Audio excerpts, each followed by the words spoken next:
Donc on est très content de vous accueillir pour ce forum de la commission Mickey. J'ai avec moi deux régionaux, on va dire, euh, Xavier Tréton et Maria Macavici, qui sont du coin, voilà, qui vont nous parler de la combiothérapie et des anti-IL-23. Moi, je vous parlerai du parcours de soins, d'une expérience personnelle.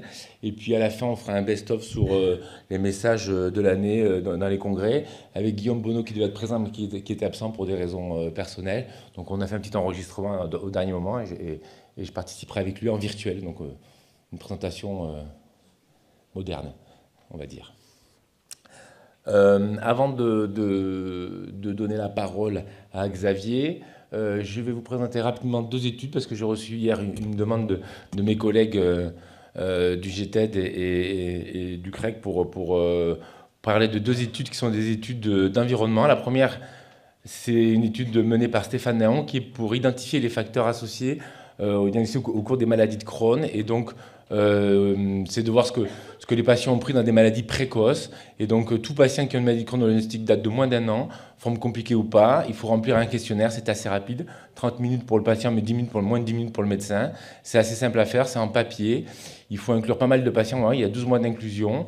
Et donc, on vous sollicite si vous êtes intéressé pour rentrer des patients, donc identifier ces facteurs de risque. Voilà, il suffit de donner le questionnaire aux patients et ça nous permettra d'avoir des données. Donc là, vous avez ici les coordonnées pour s'inscrire. Vous le retrouverez, je pense, sur le replay. On le mettra aussi sur le site.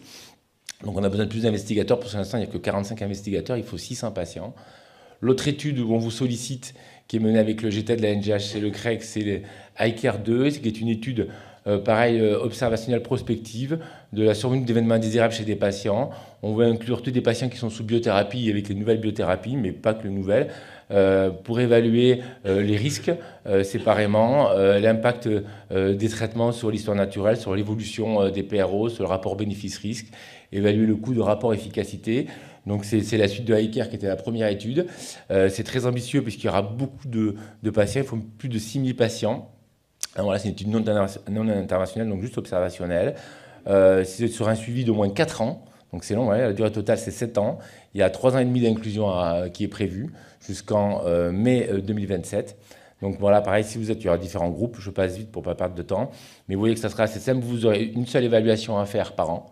Et c'est le patient tous les mois qui répondra sur un site, qui répondra sur ses PRO et vous aurez juste une évaluation annuelle lors de la visite.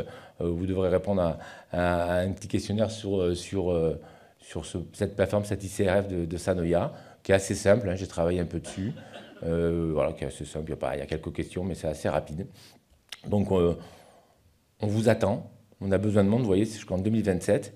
Et ça nous permettra d'avoir des données intéressantes sur l'efficacité et la tolérance des patients sous biothérapie et évaluer le coût-efficacité.